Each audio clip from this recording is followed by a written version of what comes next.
Hi friends, எல்லாரும் எப்படி இருக்கீங்க? நல்லா இருக்கீங்களா? இன்னைக்கு சூப்பராட்டு சுரைக்காய் வச்சு பன்னீர் பண்ண போறாங்க. பன்னீர் பண்ணி அதுக்கு கிரேவி பண்ண போறேன். ரொம்ப டேஸ்டியா இருக்கும். சப்பாத்திக்கு, தோசைக்கு, இட்லிக்கு, சாதத்துக்கு, பூரிக்கு எல்லாத்துக்குமே ரொம்ப நல்லா இருக்குங்க. சுரைக்காய் வச்சு இன்னைக்கு பண்ண போறேன். எப்படி பண்றதுன்னு பார்க்கலாம். வீடியோ கடைசி வரை ஸ்கிப் பண்ணாம பாருங்க.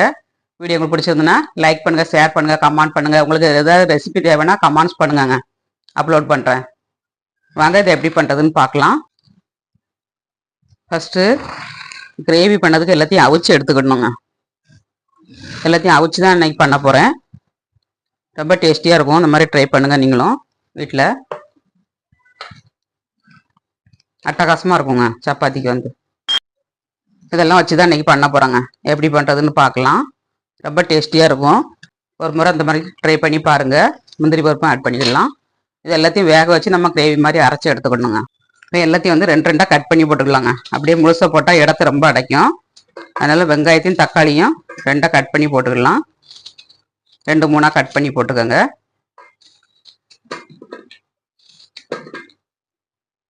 தக்காளியும் 2 கட் பண்ணி போட்டுக்கோங்க.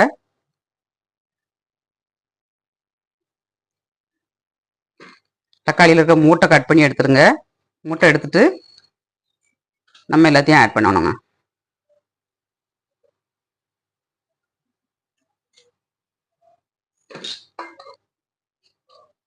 இந்த மாதிரி மூட்டை கட் பண்ணி எடுத்தாச்சு.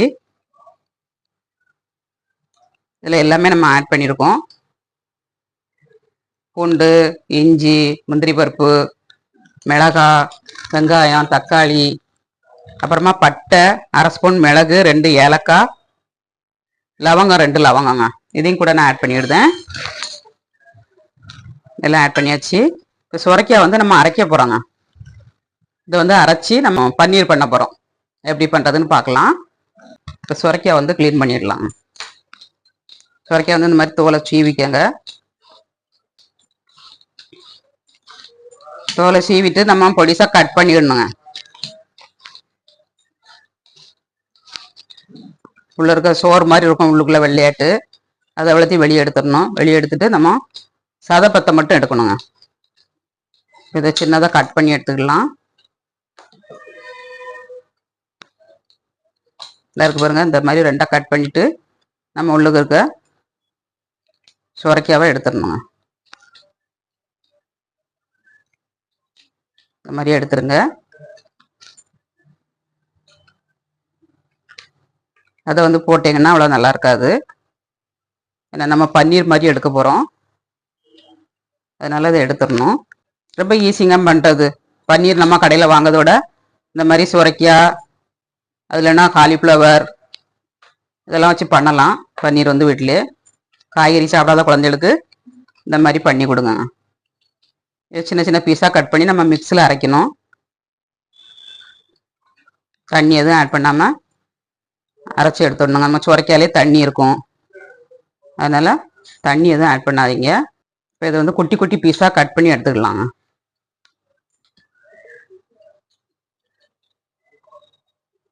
சின்ன சின்ன பீஸாக அந்த மாதிரி 2 கட் பண்ணிவிட்டு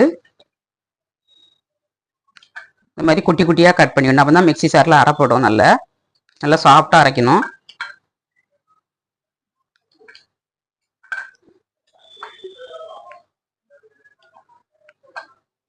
இந்த மாதிரி கட் பண்ணி எடுத்துக்கலாங்க. இப்போ வந்து சுரைக்காவை நம்ம கட் பண்ணி எடுத்தாச்சுங்க. இந்த மாதிரி சின்னதாக கட் பண்ணி எடுத்துக்கோங்க. இதை மிக்ஸி சாரில் ஆட் பண்ணிடலாம். சுரைக்காய் கொஞ்சம் அதிகமாக இருக்கனால நான் கடாயில் பண்ண போகிறேன், குக்கரில் பண்ணாமல். இதில் வந்து 7-8 முந்திரி பருப்பு போட்டிருக்கேன். இதையும் போட்டு நம்ம அரைச்சி எடுத்துக்கணும். கடலைங்க, கொண்டக்கடலை ஊற போட்டு 100 கிராம் எடுத்துருக்கேன். இதையும் ஆட் பண்ணிடலாம். கொஞ்சோண்டு கருவேப்பிலைங்க, இதையும் கூட போட்டு ஒரு பச்சை மிளகாவும் கூட போட்டுக்கலாம். இதை இப்போ அரைக்க போகிறேன். அரைச்சி எடுத்துக்கலாம்.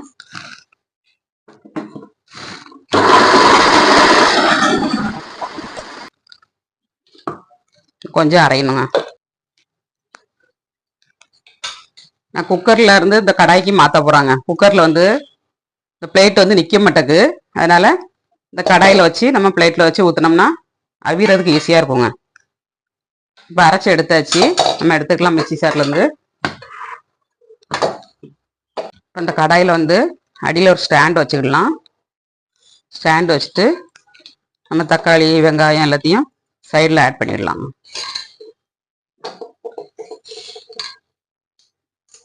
நல்லா ஆவிலே வெந்துடும் உங்களுக்கு.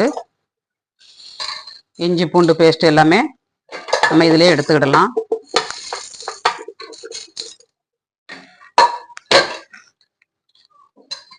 எல்லாத்தையும் ஆட் பண்ணியாச்சு. இதில் கொஞ்சம் தண்ணி ஊற்றிக்கிடலாம். வேகிறதுக்காண்டி தண்ணி ஊற்றியாச்சு. இதுக்கு மேலே நம்ம இந்த பிளேட்டை வச்சுக்கணுங்க. பிளேட்டை வச்சுட்டு நம்ம ஊற்றி வச்சோம்னா மூடி வைக்கிறதுக்கு ஈஸியாக இருக்கும். குக்கரில் வந்து கொஞ்சோண்டு தான் நம்ம வச்சிடலாம். கொஞ்சம் அதிகமாக இருந்தால் நமக்கு இந்த மாதிரி கடாயில் தாங்க வைக்க முடியும். இதில் வந்து நம்ம எண்ணெய் தடவிட்டு, எண்ணெயாவது நெய்யாவது பற்றாது தடவிக்கங்க. தடவிட்டு நம்ம சுரைக்காவை ஆட் பண்ணி தடவிக்கலாம்.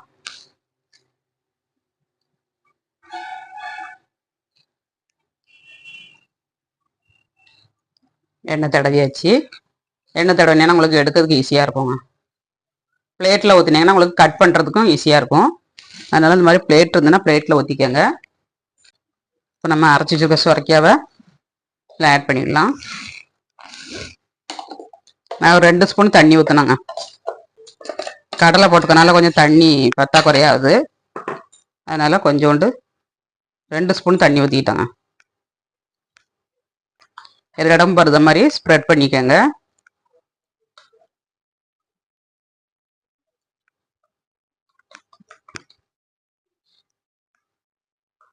ஆரோக்கியமான பன்னீருங்க இது. நம்ம குக்கர்லன்னா 2 விசில் வச்சுக்கோங்க. கடாயிலன்னா ஒரு 10 நிமிஷம் விட்டு நம்ம எடுத்துக்கலாங்க. வேக வச்சுக்கலாம். அடுப்பில் வச்சு நம்ம அடுப்பை ஆன் பண்ணிவிட்டு கடாயை அடுப்பில் வச்சுக்கலாம்.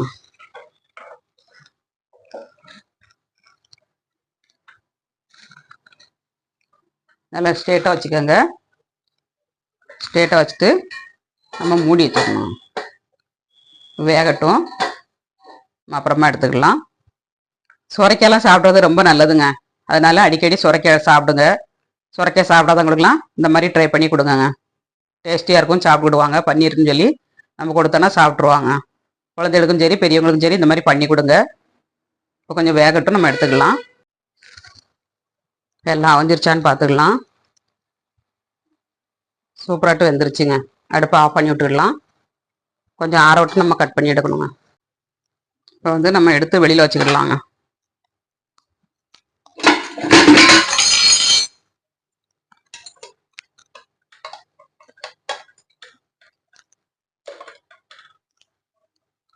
இதை ஆற வச்சுக்கலாம்.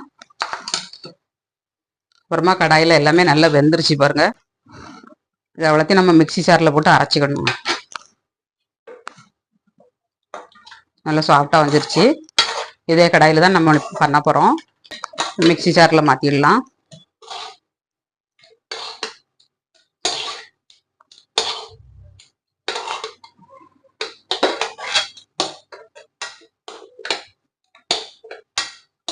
எல்லாமே அரைச்சி செஞ்சால் கிரேவி வந்து நல்லா டேஸ்ட்டாக இருக்கும்.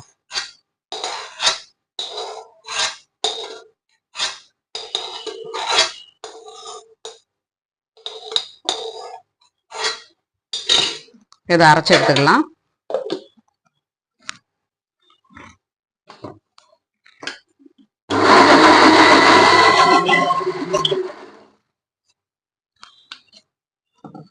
இதில் இருக்க தண்ணி ஊற்றி அரைச்சிக்கிடலாம். வேஸ்ட் பண்ணாண்டாம், தண்ணி எல்லாத்தையும் ஊற்றி அரைச்சிருங்க.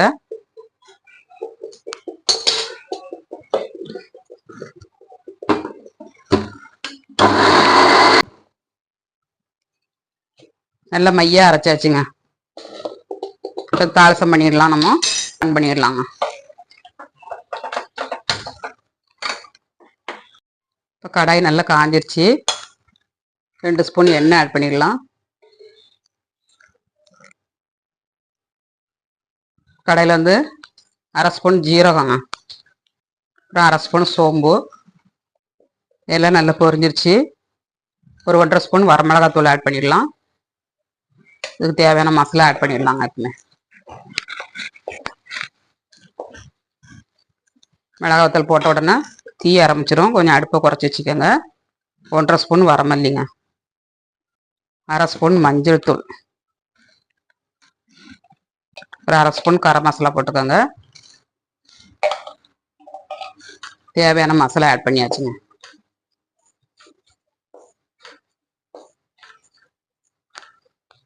இதில் வந்து ஒரு 2 ஸ்பூன் தயிர் ஆட் பண்ணிடலாம். தயிர் 2 ஸ்பூன் போட்டுக்கோங்க. நல்லாயிருக்கும் கிரேவி வந்து.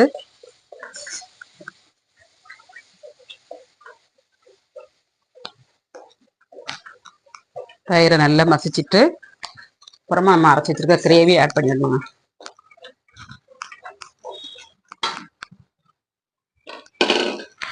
தக்காளி வெங்காயம் கிரேவி ஆட் பண்ணிடலாம்.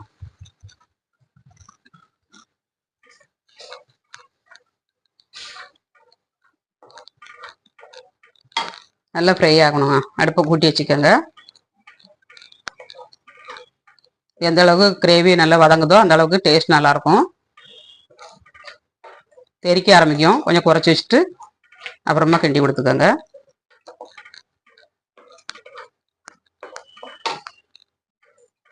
எண்ணெயிலே நல்லா வதங்கணுங்க. வதங்கினா தான் டேஸ்ட் நல்லாயிருக்கும். தெறிக்காமல் இருக்கிறதுக்கு கொஞ்சம் மூடி வச்சுக்கோங்க, தெறிக்காதுங்க உங்களுக்கு. கொஞ்சம் நேரத்துக்கு ஒருக்கா கிண்டி கிண்டி கொடுங்க. கொஞ்சம் வேகட்டும் மசாலா. இந்த மாதிரி நல்லா கிண்டி கிண்டி கொடுக்கணுங்க. மசாலா நல்லா வெந்துருச்சுங்க. இந்த அளவுக்கு வேகணும். வெந்தால் தான் கிரேவி வந்து நல்லா டேஸ்ட்டாக இருக்கும். இதில் மிக்ஸி சாரை கழுவி கொஞ்சம் தண்ணி விட்டு விடலாம். மசாலாவோட பச்சை வடையெல்லாம் போயிருச்சுங்க. மிக்ஸி சாரை கழுவி கொஞ்சம் தண்ணி ஆட் பண்ணியாச்சு. நம்மளுக்கு கிரேவி எந்த அளவுக்கு தேவையோ அந்த அளவுக்கு தண்ணி விட்டுக்கணும். ரொம்ப தண்ணியாக வைக்கக்கூடாது. இந்த அளவுக்கு வச்சுக்கோங்க. நம்ம பட்டாணி போட போகிறோம். அதில் பட்டாணி போட்டு கொஞ்சம் வேகும்போது கொஞ்சம் கிரேவி திக்காகுங்க. ஃப்ரெஷ்ஷான பட்டாணி. இதில் கொஞ்சம் உப்பு போட்டு நம்ம வேக விட்டுக்கலாம். கிரேவிக்கு தகுந்தபடி உப்பு போட்டாச்சுங்க. நல்லா வேகட்டும். நம்ம லாஸ்ட்டில் பன்னீர் மட்டும் ஆட் பண்ணிடலாம்.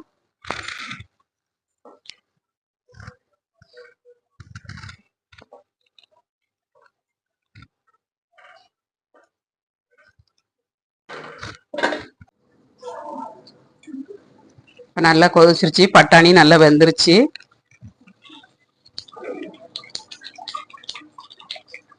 சூப்பராக ரெடி ஆயிடுச்சு. பன்னீர் வந்து கட் பண்ணி எடுத்துக்கலாங்க. ஓரத்தில் இந்த மாதிரி சுற்றி விட்டுக்கோங்க.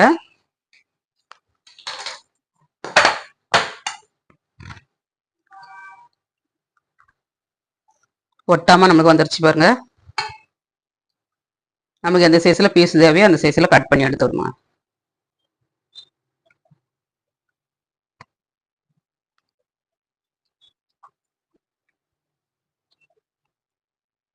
ஓரத்தில் இருக்க நம்ம கட் பண்ணி எடுத்தாச்சு. இங்கே நல்ல ஒயிட் கலரில் வேணும்னா பச்சை மிளகா கருவேப்பிலாம் ஆட் பண்ணாமல் பண்ணிக்கோங்க. இது போட்டாக்கே நல்லா வாசனையாக இருக்கும். அதுக்காண்டி தான் நான் போட்டிருக்கேன். கலர் மட்டும் நல்லா இருந்தால் போகாதுங்க, டேஸ்ட்டும் நல்லா இருக்கணும். உப்பு போடலைன்னா, உப்பு வந்து நம்ம ஃபஸ்ட்டே போட்டோம்னா தண்ணி விட்டு வர ஆரம்பிச்சிடும். அதனால் கிரேவியில் நம்ம உப்பு போடும்போது அதில் இறங்கிரும்.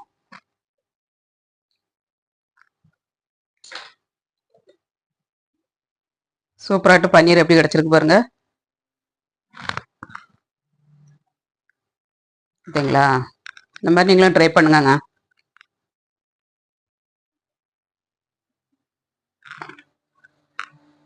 இப்போ இதை வந்து நம்ம சூப்பராகிட்டு பன்னீர் ரெடி ஆயிடுச்சுங்க.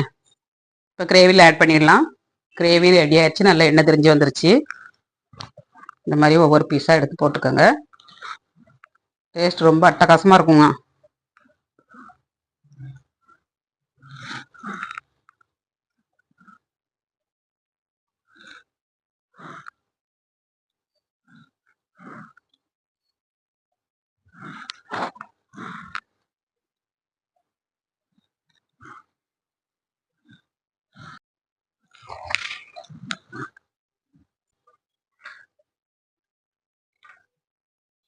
கிண்டுறது வந்து லைட்டாக கிண்டி கொடுக்கணும், ரொம்ப கிண்டக்கூடாது. நமக்கு கிரேவி ரெடி ஆயிடுச்சு. கொஞ்ச நேரம் மசாலாவில் வெந்தாலே போதுங்க.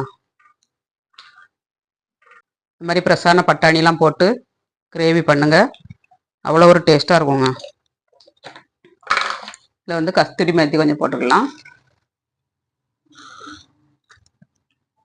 அப்புறம் மல்லித்தழை கொஞ்சம் போட்டுக்கலாம். இப்போ கொஞ்ச நேரம் அப்படி கொதிக்கட்டும், ஒரு 2-3 நிமிஷம் கொதிச்சா போதும். நம்ம அப்படியே அடுப்பை ஆஃப் பண்ணிடலாம். வா, எவ்வளோ சூப்பராக இருக்குது பாருங்கள். யாருக்கெல்லாம் அந்த வீடியோ பிடிச்சிருக்குன்னு கமெண்ட்ஸ் பண்ணுங்கள், லைக் பண்ணுங்கள், சப்போர்ட் பண்ணுங்கள். மக்களை இறக்கிடலாம். தக்கான பன்னீர் கிரேவி ரெடி ஆயிடுச்சுங்க. ஒரு பவுலில் சேவ் பண்ணிடலாம்.